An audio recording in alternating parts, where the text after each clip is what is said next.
Days after the contract extension through 2026, Disney CEO Robert Iger blamed the launch of Disney Plus and the COVID-19 pandemic on the creative and financial challenges faced by Pixar and Marvel Studios. The chief executive, who retired in 2020 but returned when his successor turned out to be a disaster, blames Marvel Studios for focusing on TV shows. This has diluted the focus and attention to MCU films that have failed to find a connection since Avengers Endgame in 2019. He also said that Pixar had been hit hard by sending 3 releases to stream in the early days of the pandemic. Hollywood has long considered streaming as the future of the business, but it's proven. Netflix, even in the best of circumstances, the road to profitability can be a long one.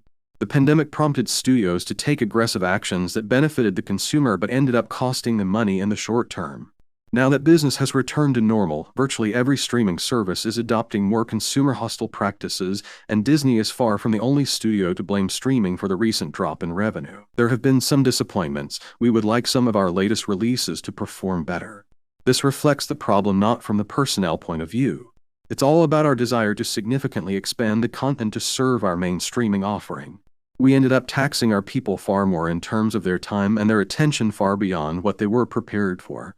To try and make Disney Plus worthwhile, we made decisions that hurt other parts of the business. This is probably true, at least in part, but it's also not unique to Disney. Marvel is a great example of this. They weren't in the TV business at any significant level. Not only did they increase the release of films, but they ended up making a number of TV series, and frankly, that blew away the focus and attention. Iger specifically cited shortened theater windows as the cause of Pixar's current problems. Again, there's probably some truth to this, but theater exclusivity windows had already started shrinking through March 2020, and at the time, it didn't seem like it was having a negative impact on the box office.